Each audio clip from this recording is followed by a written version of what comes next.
ਅਸੀਂ ਕਿਸਾਨਾਂ ਨਾਲ ਗੱਲ ਕਰਨ ਨੂੰ ਤਿਆਰ ਹਾਂ, ਪਰ ਖੇਤੀ ਦੇ ਜਿਹੜੇ ਕਾਨੂੰਨ ਹੈ ਉਹ ਰੱਦ ਨਹੀਂ ਹੋਣਗੇ।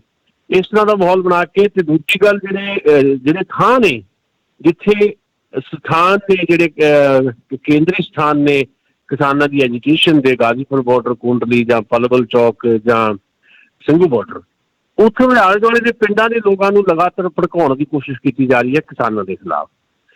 ਜੇ ਉਹ ਵੀ ਨਹੀਂ ਭੜ ਕੇ, ਕਿਉਂਕਿ ਹੁਣ ਇਹਨਾਂ ਦਿਨਾਂ 'ਚ ਹਰਿਆਣਾ ਦੀਆਂ ਖਾਪ ਪੰਚਾਇਤਾਂ ਨੇ ਵੱਡਾ ਇਕੱਠ ਕਰਕੇ ਜਿਹੜਾ ਆ ਇਹ ਗੱਲ ਕਹੀ ਹੈ ਕਿ ਅਸੀਂ ਜੁਲਾਈ 'ਚ ਕਿਸਾਨਾਂ ਦੀ ਇਸ ਅੰਦੋਲਨ ਦੀ ਹਮਾਇਤ ਦੇ ਵਿੱਚ ਬਾਰਡਰ ਵੱਲ ਨੂੰ ਕੂਚ ਕਰਾਂਗੇ। ਦੂਜੀ ਗੱਲ, ਖਾਪ ਪੰਚਾਇਤਾਂ ਨੇ ਇਹ ਵੀ ਕਹੀ ਕਿ ਕਿਸਾਨਾਂ ਦੀ ਇਸ ਲੀਡਰਸ਼ਿਪ ਜਿਹੜੀ ਲੜਾਈ ਹੈ ਉਹਦੀ ਅਗਵਾਈ ਸੰਯੁਕਤ ਕਿਸਾਨ ਮੋਰਚਾ ਕਰੇ, ਅਸੀਂ ਤਾਂ ਸਾਥ ਦੇਣਾ। ਸੋ ਜਿਹੜਾ ਪਿੰਡਾਂ ਦੇ ਲੋਕਾਂ ਨੂੰ ਭੜਕਾਉਣ ਦੀ ਇੱਕ ਸਾਜ਼ਿਸ਼ ਸੀ ਉਹ ਵੀ ਨਹੀਂ ਸਫਲ ਹੋ ਰਹੀ। ਹੁਣ ਨੰਗੇ ਚਿੱਟੇ ਰੂਪ ਦੇ ਵਿੱਚ ਭਾਰਤੀ ਜਨਤਾ ਪਾਰਟੀ ਆਪਣੇ ਵਰਕਰਸ ਨੂੰ ਲੈ ਕੇ ਸਾਹਮਣੇ ਆ ਗਈ।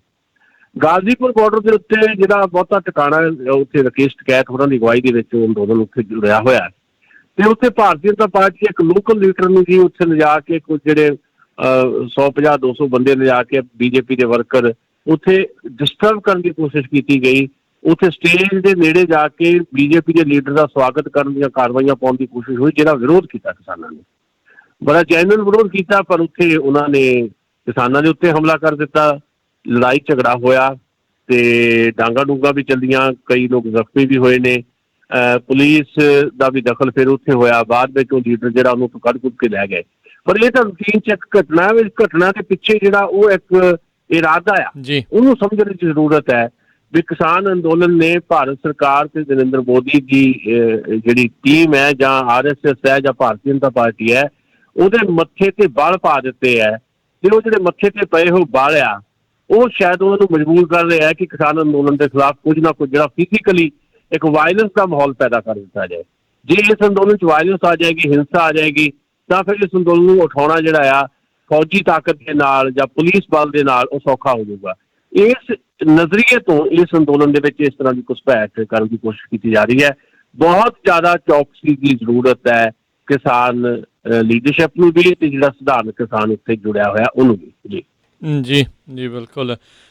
ਅਗਲੀ ਸੁਸ਼ੀਲ ਜੀ ਗੱਲ ਕਰਦੇ ਜਾਈਏ, ਪੰਜਾਬ ਦੇ ਵਿੱਚ ਜਿਹੜੇ ਸਿਆਸੀ ਆਗੂ ਆ ਉਹਨਾਂ ਦਾ ਹੁਣ ਜੰਮ ਕੇ ਵਿਰੋਧ ਜਿਹੜਾ ਉਹ ਦੇਖਿਆ ਜਾ ਰਿਹਾ ਆ। ਸਾਧੂ ਸਿੰਘ ਧਰਮਸੋਤ, ਭਾਜਪਾ ਦੇ ਸੰਸਦ ਮੈਂਬਰ ਸ਼ਵੈਦ ਮਲਿਕ, ਆਈ ਥਿੰਕ ਦੁਆਬੇ ਦੇ ਵਿੱਚ ਸੋਮਨਾਥ ਹੋਣੀ ਜਿਹੜੇ ਸੀਗੇ, ਇਹਨਾਂ ਸਾਰਿਆਂ ਦਾ ਲੋਕਾਂ ਨੇ ਘਿਰਾਅ ਵੀ ਕੀਤਾ, ਪਿੱਛੇ ਵੀ ਭੱਜੇ। ਸਵਾਲ ਇਹ ਬਣਦਾ ਵੀ ਇਹ ਸਾਰਾ ਕੁਝ ਹੋਣ ਦੇ ਬਾਵਜੂਦ ਇਹ ਵੱਖ-ਵੱਖ ਸਿਆਸੀ ਧਿਰਾਂ ਇਹਨਾਂ ਦੇ ਦਿਮਾਗ ਠਣਕਣਗੇ, ਅਕਲ ਆਊਗੀ, ਜਾਂ ਇਹੀ ਲੋਕਾਂ ਨੂੰ ਬਸ ਜੋ ਤੁਸੀਂ ਸ਼ੁਰੂਆਤ 'ਚ ਦੱਸਿਆ ਵੀ ਇਹੀ ਕੁਝ ਹੁੰਦਾ ਰਹੂਗਾ?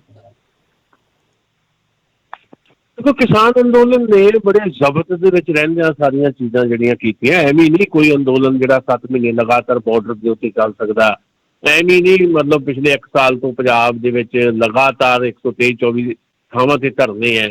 ਐਵੇਂ ਨਹੀਂ, ਜਿਹੜੀ ਸਿਆਸੀ ਲੀਡਰਸ਼ਿਪ ਜਿਹੜੀ ਹੈ, ਜਿਹੜੀ ਬਕਾਇਦਾ ਕਟਹਿਰੀ ਦੇ ਵਿੱਚ ਹੈ, ਚਾਹੇ ਉਹ ਹੁਕੂਮਤ ਦੇ ਵਿੱਚ ਹੈ, ਚਾਹੇ ਉਹ ਓਪੋਜੀਸ਼ਨ ਦੇ ਵਿੱਚ ਹੈ, ਬੀਜੇਪੀ ਹੈ, ਅਕਾਲੀ ਹੈ, ਉਹਨਾਂ ਦੀ ਲੀਡਰਸ਼ਿਪ ਜਿਹੜੀ ਹੈ ਉਹਦੀ ਘਿਰਾਓ ਕੀਤੇ ਜਾ ਰਹੇ। ਇਹਦੇ ਪਿੱਛੇ ਪੂਰੇ ਦਾ ਪੂਰਾ ਇੱਕ ਕਿਸਾਨ ਅੰਦੋਲਨ ਦਾ ਇੱਕ ਕਹਿ ਲਓ ਵੀ ਜਿਹੜਾ ਇੱਕ ਅਤੀਤ ਵੀ ਹੈ ਤੇ ਵਰਤਮਾਨ ਵੀ ਹੈ ਤੇ ਭਵਿੱਖ ਵੀ ਜੁੜਿਆ ਹੋਇਆ।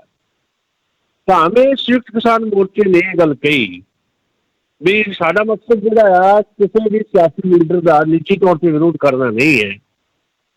ਕੋਈ ਪੰਜਾਬ ਤੇ ਹਰਿਆਣੇ ਦੇ ਵਿੱਚ ਸਪੈਸ਼ਲੀ ਉਹਨਾਂ ਨੇ ਕਿਹਾ ਕਿ ਅਸੀਂ ਬਾਕੀ ਜਿਹੜੇ ਸਿਆਸੀ ਆਗੂ ਆ ਉਹਨਾਂ ਦਾ ਕੋਈ ਨਿੱਜੀ ਤੌਰ ਤੇ ਵਿਰੋਧ ਨਹੀਂ ਕਰਨਾ, ਕੋਈ ਆਪਣੀ ਪੋਲੀਟੀਕਲ ਐਕਟੀਵਿਟੀ ਕਰਦਾ ਕਰੀ ਜਾਵੇ, ਪਰ ਭਾਰਤੀ ਜਨਤਾ ਪਾਰਟੀ ਤੇ ਭਾਰਤੀ ਜਨਤਾ ਪਾਰਟੀ ਨਾਲ ਜੁੜੇ ਜਿਹੜੇ ਲੋਕ ਹੈ ਜਾਂ ਜਿਹੜੀ ਸਰਕਾਰ ਦੇ ਵਿੱਚ ਜਿਹੜੇ ਸ਼ਾਮਲ ਲੋਕ ਨੇ ਭਾਰਤੀ ਜਨਤਾ ਪਾਰਟੀ ਦੇ ਨਾਲ, ਉਹਦਾ ਵਿਰੋਧ ਲਾਜ਼ਮੀ ਹੈ ਤੇ ਇਹਦਾ ਬਿਲਕੁਲ ਸੱਦਾ ਦਿੱਤਾ ਹੈ ਸਾਂਝੇ ਤੌਰ ਤੇ ਕਿਸਾਨ ਮੋਰਚੇ ਨੇ ਜੀ।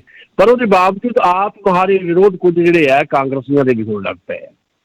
ਮਨੀਸ਼ ਤਿਵਾੜੀ ਦਾ 2 ਵਾਰੀ ਵਿਰੋਧ ਹੋਇਆ। ਹੁਣ ਆ ਜਿਹੜਾ ਸਾਧੂ ਸਿੰਘ ਧਰਮਸੋਤ ਆ, ਇਹਦਾ ਘਿਰਾਓ ਕੀਤਾ ਗਿਆ ਨਾਭੇ ਏਰੀਏ ਦੇ ਵਿੱਚ, ਇੱਕ ਪਿੰਡ ਦੇ ਵਿੱਚ।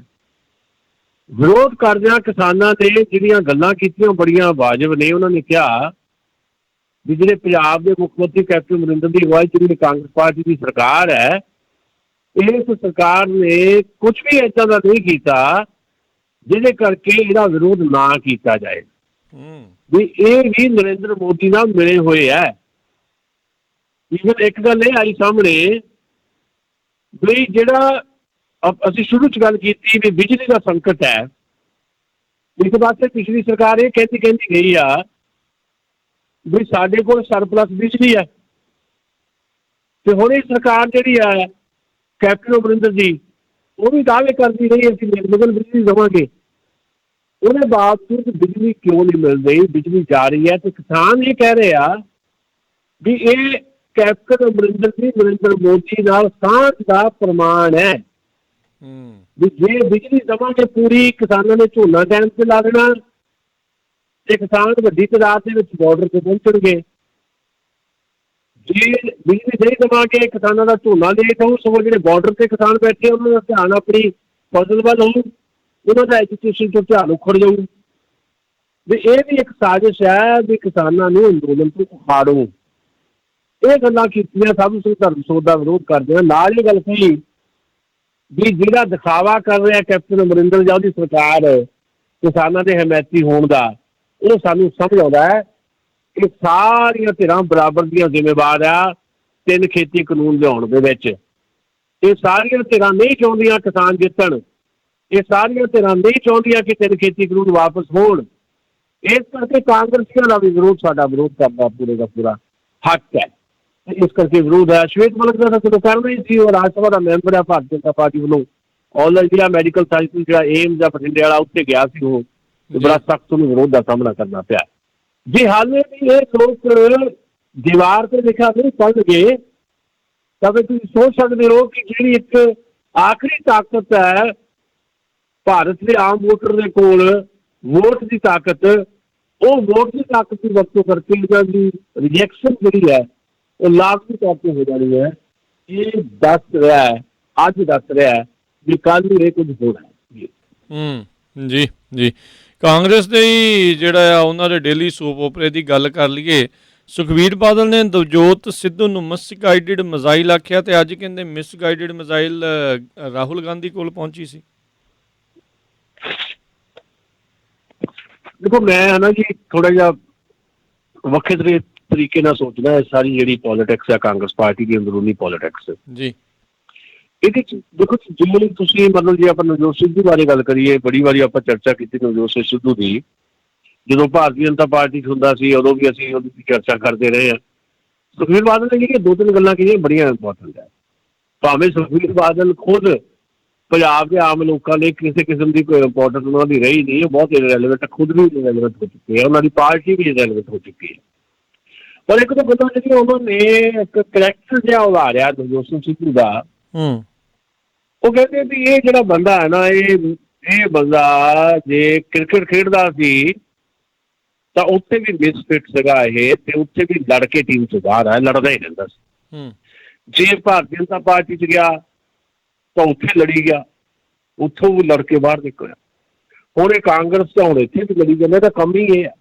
ਉਹ ਸੁਖਬੀਰ ਬਾਦਲ ਨੇ ਕਿਹਾ। ਦੂਜੀ ਗੱਲ ਉਹਨਾਂ ਨੇ ਕਹੀ ਵੀ ਇਹ ਮਿਸਗਾਈਡਡ ਮਿਜ਼ਾਈਲ ਹੈ, ਇਹ ਕਿਸੇ ਪਾਸੇ ਵੱਲ ਵੀ ਚੱਲ ਸਕਦੀ ਹੈ, ਈਵਨ ਆਪਣੇ ਵੱਲ ਵੀ ਚੱਲ ਸਕਦੀ ਹੈ। ਇਹ ਮਤਲਬ ਇਹ ਆਪਣਾ ਨੁਕਸਾਨ ਵੀ ਕਰ ਸਕਦਾ ਆਪ, ਤੇ ਉਹ ਨੁਕਸਾਨ ਉਹਨੇ ਕੀਤਾ, ਇਹ ਗੱਲ ਰਾਈਟ ਹੈ। ਦੇਖੋ ਪੋਲੀਟਿਕਸ ਜਿਹੜੀ ਹੈ, ਜਿਸ ਕਿਸਮ ਦੀ ਸਾਡੀ ਸਿਆਸਤ ਇੱਥੇ ਪੰਜਾਬ ਦੀ ਜਾਂ ਦੇਸ਼ ਦੀ ਹੈ, ਇਹ ਕੋਈ ਪ੍ਰੋ ਪੀਪਲ ਪੋਲੀਟਿਕਸ ਤਾਂ ਹੈ ਨਹੀਂ, ਲੋਕਾਂ ਦੇ ਹਿੱਤ ਦੀ ਸਿਆਸਤ ਤਾਂ ਹੈ ਨਹੀਂ। ਜੇ ਚਲੰਤ ਜੀ ਇਹ ਸਿਆਸਤ ਹੈ ਤੇ ਇਹ ਸਿਆਸਤ ਕੋਈ ਸਿੱਧੀ ਸੜਕ ਵੀ ਹੈ ਨਹੀਂ, ਇਹ ਕੋਈ ਸਿਆਸਤ ਜਿਹੜੀ ਹੈ ਕ੍ਰਿਕਟ ਦਾ ਮੈਦਾਨ ਵੀ ਹੈ ਨਹੀਂ ਜਿਵੇਂ ਖਿਡਾਰੀ ਰਹੇ ਨਵਜੋਤ ਸਿੰਘ ਸਿੱਧੂ। ਜਿੱਦਾਂ ਨਵਜੋਤ ਸਿੰਘ ਸਿੱਧੂ ਕ੍ਰਿਕਟ ਦੇ ਮੈਦਾਨ 'ਚ ਖੇਡਦੇ ਰਹੇ, ਉਹਨਾਂ ਦੀ ਟਾਈਮਿੰਗ ਬੜੀ ਇੰਪੋਰਟੈਂਟ ਹੁੰਦੀ ਸੀ। ਭਾਰਤ ਦੇ ਜਿੰਨੇ ਵੀ ਸਲਾਮੀ ਬੱਲੇਬਾਜ਼ ਹੁਣ ਤੱਕ ਹੋਏ ਆ, ਉਹਨਾਂ 'ਚੋਂ 2-3 ਬੱਲੇਬਾਜ਼ ਮੈਨੂੰ ਪਸੰਦ ਹੈ। ਮੈਨੂੰ ਨਵਜੋਤ ਸਿੰਘ ਸਿੱਧੂ ਦੇ ਜਿਹੜੇ ਵੱਖ-ਵੱਖ ਕਰੈਕਟਰ ਦੇ ਵੱਖ-ਵੱਖ ਖੇਤਰ ਦੇ ਵਿੱਚ ਜਿਹੜਾ ਉਹਨਾਂ ਦਾ ਕੰਮ ਹੈ, ਉਹਦੇ 'ਚ ਸਭ ਤੋਂ ਜ਼ਿਆਦਾ ਪਸੰਦ ਜਾਂ ਕਹਿ ਲਓ ਇੱਕ ਚੀਜ਼ ਪਸੰਦ ਆ ਮੈਨੂੰ, ਉਹਨਾਂ ਦਾ ਐਜ਼ ਏ ਸਲਾਮੀ ਬੱਲੇਬਾਜ਼ ਭਾਰਤ ਦੀ ਟੀਮ ਵੱਲੋਂ ਖੇਡਦਿਆਂ ਹੋਇਆ ਜਿਹੜਾ ਉਹਨਾਂ ਦਾ ਪ੍ਰਦਰਸ਼ਨ ਰਿਹਾ। ਉਹਨਾਂ ਦੀ ਉੱਥੇ ਟਾਈਮਿੰਗ ਬੜੀ ਵਧੀਆ ਹੁੰਦੀ ਸੀ। 2-3 ਬੱਲੇਬਾਜ਼ ਆ, ਸਚਿਨ ਤੈਂਦੁਲਕਰ ਤੇ ਵੀਰੇਂਦਰ ਸਹਿਵਾਗ, ਸ਼੍ਰੀਕਾਂਤ ਤੇ ਨਵਜੋਤ ਸਿੱਧੂ ਜਿਹੜੇ ਪਹਿਲਾਂ ਖੇਡਣ ਆਉਂਦੇ ਆ, ਜਦੋਂ ਟੀਮ ਖੇਡਣ ਆਉਂਦੀ ਆ ਸਲਾਮੀ ਬੱਲੇਬਾਜ਼ ਉਹਨੂੰ ਕਹਿੰਦੇ, ਉਹਦੇ 'ਚ ਨਵਜੋਤ ਸਿੰਘ ਸਿੱਧੂ ਦਾ ਨੰਬਰ ਵਾਹਵਾ ਹੈ ਤੇ ਮੈਨੂੰ ਪਸੰਦ ਰਿਹਾ। ਪਰ ਸਿਆਸਤ ਕੋਈ ਕ੍ਰਿਕਟ ਦੀ ਪਿੱਚ ਥੋੜ੍ਹਾ ਆ ਜਿਸ ਅੰਦਾਜ਼ ਦੇ ਵਿੱਚ ਸਲਾਮੀ ਬੱਲੇਬਾਜ਼ ਦੇ ਤੌਰ ਤੇ ਨਵਜੋਤ ਸਿੱਧੂ ਬੈਟਿੰਗ ਕਰਨ ਆਉਂਦੇ ਹੁੰਦੇ ਸੀ, ਉਸੇ ਅੰਦਾਜ਼ ਦੇ ਵਿੱਚ ਤੁਸੀਂ ਸਿਆਸਤ ਜਿਹੜੀ ਸਿੱਧੀ ਸੜਕ ਰਹੀ ਹੈ, ਮੋੜ ਘੋੜ ਵਾਲੀ ਹੈ, ਵਿੰਗ ਟਰੈਂਗ ਵਾਲੀ ਹੈ, ਬੜੇ ਬੁਝਾਵੇ ਹੈ, ਉੱਥੇ ਵੀ ਉੱਦਾਂ ਹੀ ਖੇਡਣਾ ਜਿੱਦਾਂ ਕ੍ਰਿਕਟ ਦੇ ਮੈਦਾਨ 'ਚ ਖੇਡਦੇ, ਤਾਂ ਫਿਰ ਭਾਈ ਖੇਡ ਵਿੱਚ ਹੋਣਗੇ।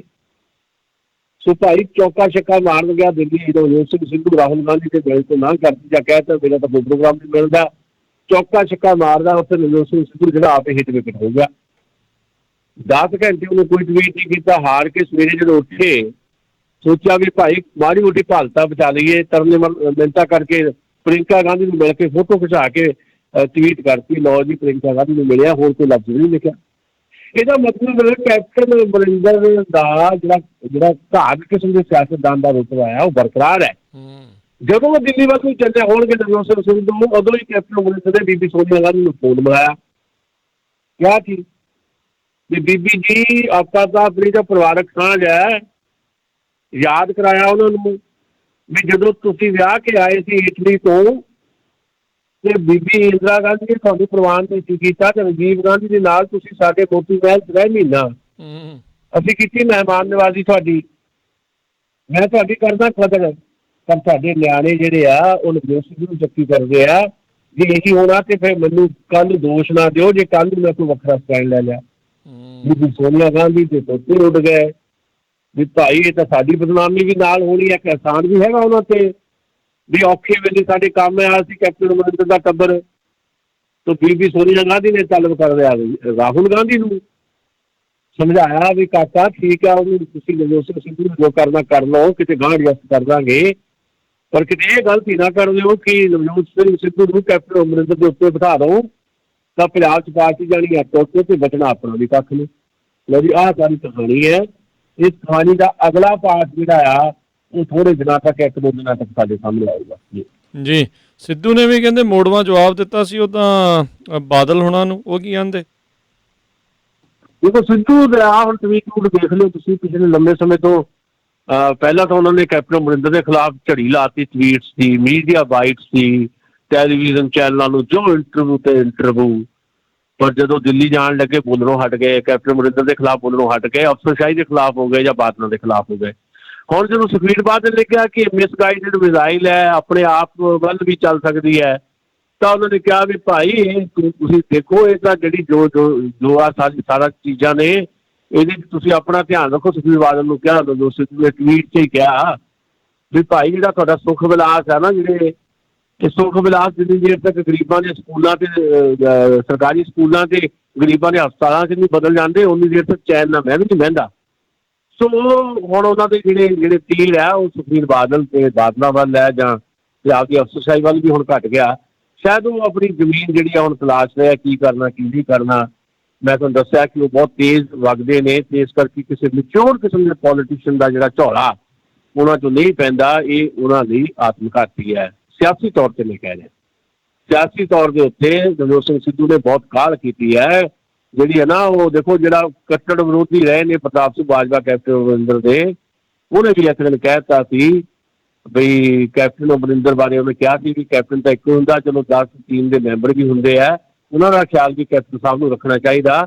ਪਰ ਨਵਜੋਤ ਸਿੰਘ ਸਿੱਧੂ ਨੂੰ ਉਹਨੇ ਦਿੱਤੀ ਸੀ ਸਲਾਹ ਜਾਂ ਨਸੀਹਤ ਵੀ ਸਿੱਧੂ ਸਾਹਿਬ ਬਹੁਤੀ ਕਾਹਲੀ ਨਾ ਕਰੋ, ਜਿਹੜਾ ਕਰਨਲ ਹੁੰਦਾ ਨਾ ਉਹ 'ਚ ਜਿੰਨੀ ਮਰਜ਼ੀ ਕਾਬਲੀਅਤ ਹੋਵੇ, ਓਵਰਨਾਈਟ ਜਨਰਲ ਨਹੀਂ ਬਣਦਾ ਹੁੰਦਾ, ਸੋ ਕਾਹਲੀ ਨਾ ਕਰੋ। ਜੇ ਨਵਜੋਤ ਸਿੰਘ ਸਿੱਧੂ ਕਰ ਗਏ ਕਾਹਲੀ ਬਹੁਤ, ਉਹਨਾਂ ਦੇ ਪੱਲੇ ਜਿਹੜਾ ਆ ਇਹ ਉਸ ਹਿਸਾਬ ਦੇ ਨਾਲ ਉਹ ਸਾਰੀਆਂ ਚੀਜ਼ਾਂ ਪਈਆਂ ਨਹੀਂ। ਕੱਲ੍ਹ ਨੂੰ ਚੀਜ਼ਾਂ ਬਦਲ ਸਕਦੀਆਂ, ਹੁਣ ਚੀਜ਼ਾਂ ਬਦਲਣ ਦੇ ਨਾਂ ਦੇ ਉੱਤੇ ਕੈਪਟਨ ਅਮਰਿੰਦਰ ਨੇ ਇਸ ਤਰ੍ਹਾਂ ਦੀ ਜਿਹੜੀ ਚੁਲੰਤ ਕਿਸਮ ਦੀ ਸਿਆਸਤ ਹੈ ਕਾਂਗਰਸ ਦੀ ਸਾਈਡ 'ਤੇ ਕਰਨ ਦੀ ਕੋਸ਼ਿਸ਼ ਕੀਤੀ, ਤਾਂ ਸ਼ਾਇਦ ਇੰਨਾ ਨੁਕਸਾਨ ਕਦੀ ਵੀ ਨਹੀਂ ਹੋਇਆ ਹੋਣਾ ਕਾਂਗਰਸ ਪਾਰਟੀ ਨੂੰ ਜਿੰਨਾ ਹੁਣ ਹੋ ਜਾਏ। ਪਰ ਇਹ ਸਾਰੀ ਲੜਾਈ ਦੇ ਵਿੱਚ ਆਪਾਂ ਗੱਲਾਂ ਕਰੀ ਜਾਂਦੇ ਹਾਂ, ਹੁਣ ਵੀ ਕਰ ਲਾਂਗੇ, ਇਹਦੇ 'ਚ ਪੰਜਾਬ ਦੇ ਲੋਕਾਂ ਦਾ ਕੋਈ ਭਲਾ ਨਹੀਂ ਹੈ। ਪੰਜਾਬ ਦੀਆਂ ਤਮਾਮ ਦੇਸ਼ ਦੀਆਂ ਤਮਾਮ ਜਿਹੜੀਆਂ ਮੁਸੀਬਤਾਂ ਉਹਦੇ ਲਈ ਭਾਵੇਂ ਅੱਜ ਨਰਿੰਦਰ ਮੋਦੀ ਜ਼ਿੰਮੇਵਾਰ ਆਪਾਂ ਕਹਿੰਦੇ ਹਾਂ, ਪਰ ਇਹਨਾਂ ਤਮਾਮ ਮੁਸੀਬਤਾਂ ਲਈ ਜਿਹੜੀ ਪਹਿਲੀ ਜ਼ਿੰਮੇਵਾਰੀ ਹੈ ਉਹ ਕਾਂਗਰਸ ਪਾਰਟੀ 'ਤੇ ਹੈ। ਤੇ ਨਵਜੋਤ ਸਿੰਘ ਸਿੱਧੂ ਨੇ ਜੇ ਪੰਜਾਬ ਦੀ ਗੱਲ ਕਰਦੀ ਹੈ, ਪੰਜਾਬ ਜਿੱਤੇਗਾ, ਪੰਜਾਬ ਦੇ ਨਾਅਰੇ ਲਾਉਣੇ ਆ, ਤਾਂ ਫਿਰ ਉਹ ਕਾਂਗਰਸ ਪਾਰਟੀ ਜਿਹਨੂੰ ਕਹਿੰਦੇ ਸਿਸਟਮ ਬੜਾ ਖਰਾਬ ਹੈ ਜੀ, ਮੈਂ ਸਿਸਟਮ 'ਚ ਕੰਮ ਨਹੀਂ ਕਰ ਸਕਦਾ, ਸਿਸਟਮ ਬਦਲਦਾ, ਤੇ ਇਸੇ ਸਿਸਟਮ 'ਚ ਰਹਿ ਕੇ ਸਿਸਟਮ ਨਹੀਂ ਬਦਲ ਸਕਦੇ ਭਾਈ। ਫਿਰ ਵੱਖਰਾ ਰਸਤਾ ਅਖਤਿਆਰ ਕਰਨਾ ਪਊਗਾ ਕਿ ਇੰਨਾ ਜਜ਼ਬਾ ਤੇ ਇੰਨਾ ਕੁਰਬਾਨ ਸਾਰਾ ਕੁਝ ਲੋਕਾਂ ਲਈ ਕਰਨ ਦਾ ਜਿਹੜਾ ਉਹਨਾਂ ਦੇ ਕੋਲ ਮਾਦਾ ਹੈ, ਇਹ ਆਪਣੇ ਆਪ ਦੇ ਵਿੱਚ ਉਹਨਾਂ ਲਈ ਸਵਾਲ ਹੈ ਜੀ। ਜੀ ਜੀ ਜੀ ਅਗਲੀ ਸੁਸ਼ੀਲ ਜੀ, ਆਪਾਂ ਗੱਲ ਕਰੀਏ ਕੋਟਕਪੁਰਾ ਗੋਲੀਕਾਂਡ ਮਾਮਲੇ ਵਿੱਚ ਸਿੱਟ ਨੇ ਰਣਜੀਤ ਸਿੰਘ ਢੱਡਰੀਆਂ ਵਾਲੇ ਤੇ ਪੰਥਪ੍ਰੀਤ ਸਿੰਘ ਹੁਣਾਂ ਨੂੰ ਤਲਬ ਕੀਤਾ ਹੈ। ਰੂਟੀਨ ਦੀ ਕਾਰਵਾਈ ਹੈ ਜੀ, ਸਿੱਟ ਨੂੰ ਥੋੜਾ ਐਕਟਿਵ ਕਰ ਦਿੱਤਾ ਗਿਆ, ਲੋਕਾਂ ਦਾ ਮਾੜਾ ਜਿਹਾ ਕਹਿ ਲਓ ਹੱਥ ਹੌਲਾ ਕਰਨਾ ਦੱਸਣ ਲਈ ਵੀ ਲਓ ਜੀ ਅਸੀਂ ਤੇਜ਼ ਹੋ ਗਏ ਹਾਂ। ਬਾਦਲ ਸਾਹਿਬ ਤੋਂ ਵੀ ਪੁੱਛਗਿੱਛ ਹੋਊਗੀ, ਦੁਬਾਰਾ ਸੁਖਬੀਰ ਬਾਦਲ ਤੋਂ ਹੋਵੇਗੀ। ਰਣਜੀਤ ਸਿੰਘ ਢੱਡਰੀਆਂ ਵਾਲਾ ਜਾਂ ਪੰਥਪ੍ਰੀਤ ਦਾ ਕੋਈ ਇਹਦੇ ਵਿੱਚ ਰੋਲ ਤਾਂ ਹੈ ਨਹੀਂ ਵੀ ਹਾਂ ਕਪੂਰਥਲਾ ਗੋਲੀਕਾਂਡ ਦੇ ਵਿੱਚ ਇਹਨਾਂ ਦਾ ਕੋਈ ਹਿੱਸਾ ਹੋਵੇ। ਹਾਂ ਇਹ ਜ਼ਰੂਰ ਹੈ ਕਿ ਜਦੋਂ ਉੱਥੇ ਧਰਨਾ ਚੱਲ ਰਿਹਾ ਸੀ ਉਸ ਧਰਨੇ ਦੀ ਅਗਵਾਈ ਕਰ ਰਹੇ ਸੀ, ਸੋ ਜਿਹੜੇ ਸਰਕਮਸਟੈਂਸਿਸ ਦੇ ਹਾਲਾਤ ਤੇ ਉਸ ਹਾਲਾਤ ਦੇ ਵਿੱਚ ਉਹਨਾਂ ਨੇ ਕੀ ਦੇਖਿਆ, ਕੀ ਪਛਾਣਿਆ, ਕੀ ਸਮਝਿਆ, ਇਹਦੇ ਬਾਰੇ ਉਹਨਾਂ ਨੂੰ ਤਲਬ ਕੀਤਾ ਗਿਆ। 2 ਜੁਲਾਈ ਨੂੰ ਉਹਨਾਂ ਤੋਂ ਪੁੱਛਗਿੱਛ ਹੋਈ ਸੀ ਥੋੜ੍ਹੀ ਬਹੁਤ ਕਿ ਤੁਸੀਂ ਉੱਥੇ ਸੀਗੇ ਧਰਨੇ ਦੇ ਵਿੱਚ, ਉਹਨੂੰ ਲੀਡ ਕਰ ਰਹੇ ਸੀ, ਤੁਸੀਂ ਕੀ ਸਮਝਦੇ ਆ, ਤੁਹਾਡੇ ਕੋਲ ਕੋਈ ਐਵੀਡੈਂਸ ਹੈ ਜਾਂ ਤੁਹਾਡੇ ਕੋਲ ਕੋਈ ਇੱਦਾਂ ਦਾ ਕੋਈ ਸਬੂਤ ਹੈ ਜਿਹੜਾ ਤੁਸੀਂ ਸਾਡੇ ਨਾਲ ਸਾਂਝਾ ਕਰ ਲਓ ਤਾਂ ਜੋ ਦੋਸ਼ੀਆਂ ਨੂੰ ਪਹਿਲੇ ਖੜਾ ਕਰ ਦਈਏ। ਸੋ ਇਸ ਤਰ੍ਹਾਂ ਦੀ ਗੱਲਬਾਤ ਮਾੜੀ ਮੋਟੀ ਹੋਏਗੀ, ਪਰ ਇਹ ਰੂਟੀਨ ਦੀ ਐਕਸਰਸਾਈਜ਼ ਹੈ ਜੀ। ਜੀ ਜੀ ਉਧਰ ਸੁਪਰੀਮ ਕੋਰਟ ਵੱਲੋਂ ਕੋਵਿਡ ਦੇ ਵਿੱਚ ਮਰੇ ਲੋਕਾਂ ਦੇ ਪਰਿਵਾਰਾਂ ਨੂੰ ਆਰਥਿਕ ਮਦਦ ਦੇਣ ਦੇ ਦਿੱਤੇ ਗਏ ਹੁਕਮ। ਉਹ ਬੜਾ ਜ਼ਰੂਰੀ ਹੈ ਜੀ, ਦੇਖੋ ਸਰਕਾਰ ਦੇ ਹੱਥ ਖੜੇ ਕੀਤੇ ਹੋਏ ਆ। ਸਰਕਾਰ ਨੂੰ ਜਦੋਂ ਕੋਰਟ ਦੇ ਵਿੱਚ ਮਾਮਲਾ ਸੀਗਾ ਪਹਿਲਾਂ ਵੀ ਸੁਪਰੀਮ ਕੋਰਟ ਦੇ ਵਿੱਚ, ਸਰਕਾਰ ਨੇ ਹਲਫਨਾਮਾ ਦੇ ਦਿੱਤਾ ਜੀ ਅਸੀਂ 4 ਲੱਖ ਰੁਪਈਆ ਨਹੀਂ ਦੇ ਸਕਦੇ। ਇੱਕ ਸੀਗਾ ਇੱਕ ਪਟੀਸ਼ਨ ਪਾਈ ਸੀ ਵੀ ਜਿਹੜੇ ਕੋਵਿਡ ਦੇ ਦੌਰਾਨ ਜਿਹੜੇ ਲੋਕ ਮਰ ਗਏ ਉਹਨਾਂ ਦੇ ਪਰਿਵਾਰਾਂ ਨੂੰ ਘੱਟੋ ਘੱਟ 4-4 ਲੱਖ ਦੀ ਮਦਦ ਦਿਓ, ਤੇ ਕਹਿ ਤਾਂ ਗੌਰਮੈਂਟ ਨੇ ਵੀ ਸਾਡੇ ਕੋਲ ਤਾਂ ਭਾਈ ਹੈ ਨਹੀਂ। ਨਾਲੇ ਦੂਜੀ ਦਲੀਲ ਉਹਨਾਂ ਨੇ ਇਹ ਦਿੱਤੀ ਵੀ ਕੱਲ੍ਹ ਨੂੰ ਬਾਕੀ ਬਿਮਾਰੀਆਂ ਨਾਲ ਮਰਨ ਵਾਲੇ ਵੀ ਕਹਿਣਗੇ ਵੀ ਸਾਨੂੰ ਵੀ ਮੁਆਵਜ਼ਾ ਦਿਓ। ਉਹਨੂੰ ਬੜੀ ਅਜੀਬ ਜੀ ਦਲੀਲ ਤੇ ਤਰਕ ਹੈ ਕਿ ਤੁਸੀਂ ਕੋਵਿਡ ਨੂੰ ਕਹਿੰਦੇ ਹੋ ਗਲੋਬਲ ਲੈਵਲ ਤੇ ਮਹਾਮਾਰੀ ਹੈ ਤੇ ਰਲਾਉਂਦੇ ਹੋ ਤੁਸੀਂ ਉਹਨਾਂ ਨੂੰ ਬਾਕੀ ਬਿਮਾਰੀਆਂ ਨਾਲ। ਕੋਈ ਬੁਖਾਰ ਨਾਲ ਮਰ ਗਿਆ, ਕਿਸੇ ਹੋਰ ਗੱਲ ਕਰਕੇ ਮਰ ਗਿਆ, ਕਿਹੜਾ ਮੁਆਵਜ਼ਾ ਮੰਗਦਾ ਇੱਥੇ? ਬੜੇ ਲੋਕ ਮਰਦੇ ਆ, ਐਕਸੀਡੈਂਟ ਕਿੰਨੇ ਲੋਕ ਮਰਦੇ ਆ। ਆਪਣੀ ਗਲਤੀ ਵੀ ਹੋ ਸਕਦੀ ਹੈ ਐਕਸੀਡੈਂਟ ਮਰਨ ਵਾਲੇ ਦੀ, ਪਰ ਬਹੁਤੇ ਇਸ ਕਰਕੇ ਮਰਦੇ ਆ ਵੀ ਸਾਡਾ ਸੜਕਾਂ ਦਾ ਪ੍ਰਬੰਧ ਬੜਾ ਮਾੜਾ, ਸਾਡੇ ਟ੍ਰੈਫਿਕ ਜਿਹੜੇ ਨਿਯਮ ਆ ਉਹ 'ਚ ਖੁਦ ਟ੍ਰੈਫਿਕ ਪੁਲਿਸ ਜਿਹੜੀ ਉਹਨੂੰ ਲਾਗੂ ਨਹੀਂ ਕਰਵਾਉਂਦੀ। ਸਾਡੀਆਂ ਸੜਕਾਂ, ਸਾਡੀਆਂ ਰੇਲ ਲਾਈਨਾਂ, ਸਾਡੇ ਜਿਹੜੀ ਬੱਸਾਂ, ਸਾਡੇ ਵਹੀਕਲ ਦੀ ਖਸਤਾ ਹਾਲਤ ਹੈ, ਇਹਦੇ ਲਈ ਸਿਸਟਮ ਜ਼ਿੰਮੇਵਾਰ ਆ, ਤਾਂ ਵੀ ਨਹੀਂ ਕੋਈ ਮੁਆਵਜ਼ਾ ਮੰਗਦਾ। ਇਸਦਾ ਮੁਆਵਜ਼ਾ ਤਾਂ ਮੰਗਿਆ ਨਾ ਵੀ ਇਹਦੇ 'ਚ ਵੀ ਜਿਹੜੀਆਂ ਮੌਤਾਂ ਹੋਈਆਂ ਕੋਵਿਡ ਦੇ ਵਿੱਚ, ਉਹਦੇ 'ਚ ਕੋਵਿਡ ਦੇ ਨਾਲ ਰੂਟੀਨ ਜਿਹੜੇ ਬੰਦੇ ਮਰੇ ਘੱਟ ਆ, ਵਾਦੇ-ਇਸਲਾਮੀਆਂ ਨਾਲ ਜ਼ਿਆਦਾ ਮਰੇ ਆ। ਆਕਸੀਜਨ ਦੀ ਘਾਟ, ਸਿਲੰਡਰ ਦੀ ਘਾਟ, ਵੈਂਟੀਲੇਟਰ ਦੀ ਘਾਟ, ਉਹਦੇ ਨਾਲ ਜ਼ਿਆਦਾ ਲੋਕ ਮਰੇ ਵਾਦੇ-ਇਸਲਾਮੀਆਂ ਨਾਲ। ਇਸ ਕਰਕੇ ਉਹਦੇ ਲਈ ਕੌਣ ਜ਼ਿੰਮੇਵਾਰ ਹੈ? ਸਿੱਧੇ ਤੌਰ 'ਤੇ ਸਰਕਾਰ ਜ਼ਿੰਮੇਵਾਰ ਹੈ। ਕਿਉਂ ਨਹੀਂ ਮੁਆਵਜ਼ਾ ਵੀ, ਪਰ ਸਰਕਾਰ ਨੇ ਹੱਥ ਖੜੇ ਕਰਤੇ। ਪਰ ਅੱਜ ਸੁਪਰੀਮ ਕੋਰਟ ਨੇ ਕਿਹਾ ਵੀ ਭਾਈ ਇਹਦੀ ਨਹੀਂ ਕੁੜੀ ਇੱਕ ਤੈਅ ਰਾਸ਼ੀ ਕਰੋ। ਬੜਾ ਵੱਡਾ ਸੰਕਟ ਆ, ਜਿਹਨਾਂ ਦਾ ਕਮਾਊ ਪੁੱਤ ਚਲ ਗਿਆ, ਕਿਸੇ ਦਾ ਪਿਓ ਚਲ ਗਿਆ, ਕਿਸੇ ਦੀ ਮਾਂ ਚਲ ਗਈ ਜਿਹੜੀ ਕੰਮਕਾਜੀ ਸੀ, ਕਿਸੇ ਦਾ ਨੌਜਵਾਨ ਪੁੱਤ ਚਲ ਗਿਆ, ਉਹ ਘਰ ਕਿੱਦਾਂ ਚਲਾਉਣਗੇ? ਉਹਨਾਂ ਲਈ ਕੁਝ ਤਾਂ ਤੈਅ ਕਰੇ ਨਾ ਸਰਕਾਰ। ਹੁਣ ਉਹਦੇ ਵਾਸਤੇ ਦੇਖੋ ਸਰਕਾਰ ਕੀ ਕਹਿੰਦੀ ਹੈ। ਸਰਕਾਰ ਨੇ ਹਾਲੇ ਕੋਈ ਉਹਦਾ ਜਵਾਬ ਦੇਣਾ ਹੈ, ਅਗਲੇ ਹਲਫਨਾਮੇ 'ਚ ਦੇਗੀ। ਪਰ ਸੁਪਰੀਮ ਕੋਰਟ ਨੇ ਬੜਾ ਕਲੀਅਰ ਕੱਟ ਕਹਿ ਦਿੱਤਾ ਕਿ ਸਰਕਾਰ ਨੂੰ ਕੋਵਿਡ ਦੇ ਜਿਹੜੇ ਲੋਕ ਪੇਸ਼ੈਂਟ ਜਿਹੜੇ ਮਰੇ ਉਹਨਾਂ ਦੇ ਪਰਿਵਾਰਾਂ ਦਾ ਦੇਖਣਾ ਪਏਗਾ। ਇਹ ਸਰਕਾਰ ਦੀ ਜ਼ਿੰਮੇਵਾਰੀ ਹੈ, ਫਰਜ਼ ਹੈ ਜੀ। ਜੀ ਜੀ ਉਧਰ ਜਿਹੜਾ ਕਾਰਨਰ ਆ ਕਹਿੰਦੇ ਉਹਦੇ ਵਿੱਚ ਤਾਂ ਲਿਖਦੇ ਹੀ ਨਹੀਂ ਆ ਵੀ ਮੌਤ ਦਾ ਕਾਰਨ ਕੋਵਿਡ ਆ, ਸੋ ਪਤਾ ਨਹੀਂ ਈਵਨ ਜੇ ਉਹ ਕਰ ਵੀ ਦੇਣਗੇ ਤੇ ਜਿਹੜੇ ਐਕਚੁਅਲ 'ਚ ਮਰੇ ਆ ਉਹਨਾਂ ਨੂੰ ਇਹ ਕੋਈ ਮਦਦ ਦੇਣਗੇ ਵੀ, ਜਾਂ ਫਿਰ ਆਪਾਂ ਨੂੰ ਪਤਾ ਹੀ ਆ ਵੀ ਰੈੱਡ ਟੇਪ ਤੇ ਬਿਊਰੋਕ੍ਰੇਸੀ ਕਿੰਨੀ ਕੁ ਜਿਹੜੀ ਆ ਉੱਥੇ ਪਰਬਲ ਜਿਹੜੀ ਉਹ ਹੈਗੀ ਆ। ਤੇ ਜਾਂਦੇ ਜਾਂਦੇ ਸੁਸ਼ੀਲ ਜੀ ਗੱਲ ਕਰ ਲਈਏ, ਮੋਤੀ ਮਹਿਲ ਘਿਰਨ ਗਏ ਬੇਰੁਜ਼ਗਾਰ ਅਧਿਆਪਕਾਂ ਦੇ ਉੱਤੇ ਇੱਕ ਵਾਰੀ ਫੇਰ ਲਾਠੀ ਚਾਰਜ, ਅਧਿਆਪਕ ਹਿਰਾਸਤ 'ਚ ਲੈ ਲਏ। ਦੇਖੋ ਐਂ ਲੱਗਦਾ ਜਿੱਦਾਂ ਇਹ ਰੂਟੀਨ ਦੀਆਂ ਗੱਲਾਂ ਇਹ ਹੋ ਗਈਆਂ ਵੀ ਹਾਂ ਰੋਜ਼ ਹੀ ਲਾਠੀ ਚਾਰਜ ਹੋਣਾ। ਬੇਰੁਜ਼ਗਾਰ ਵਿਚਾਰੇ ਹੱਕ ਮੰਗਦੇ ਆਪਣਾ ਵੀ ਰੁਜ਼ਗਾਰ ਦਿਓ ਭਾਈ। ਤੁਸੀਂ ਕੱਚੇ ਕਾਮੇ ਰੱਖੇ ਹੋਏ ਸੀ ਜਿਹੜੇ, ਉਹਨਾਂ ਨੂੰ ਕਿਹਾ ਪੱਕੇ ਕਰਾਂਗੇ, ਨਹੀਂ ਕੀਤੇ। ਖੁਦ ਕਾਂਗਰਸ ਪਾਰਟੀ ਦੀ ਹਾਈਕਮਾਨ ਨੇ ਜਿਹੜਾ ਕੈਪਟਨ ਅਮਰਿੰਦਰ ਨੂੰ ਦੇ ਦਿੱਤਾ 18 ਨੁਕਾਤੀ ਪ੍ਰੋਗਰਾਮ ਵੀ ਲਾਗੂ ਕਰੋ, ਉਹਦੇ 'ਚ ਵੀ ਸ਼ਾਮਲ ਹੈ ਵੀ ਬੇਰੁਜ਼ਗਾਰਾਂ ਨੂੰ ਰੁਜ਼ਗਾਰ ਦਿਓ। 1 ਲੱਖ ਰੁਜ਼ਗਾਰ ਦਾ ਉੱਦਾਂ ਵਾਅਦਾ ਕੀਤਾ ਸੀ ਕੈਪਟਨ ਅਮਰਿੰਦਰ ਨੇ, ਉਹ ਦਿਓ। ਪਰ ਹਾਲੇ ਵੀ ਉਹ ਦੇਣ ਦੀ ਥਾਂ ਦੇ ਉੱਤੇ ਡਾਂਗਾਂ ਮਿਲਦੀਆਂ ਉਹਨਾਂ ਨੂੰ। ਮੋਤੀ ਮਹਿਲ ਦੇ ਸਾਹਮਣੇ ਵੱਡੇ ਇੱਕ ਟਾਵਰ ਦੇ ਉੱਤੇ 110-12 ਦਿਨਾਂ ਤੋਂ ਇੱਕ ਬੇਰੁਜ਼ਗਾਰ ਚੜ੍ਹਿਆ ਪਿਆ ਥਾ, ਕਹਿੰਦਾ ਮੈਂ ਨਹੀਂ ਉਤਰਦਾ।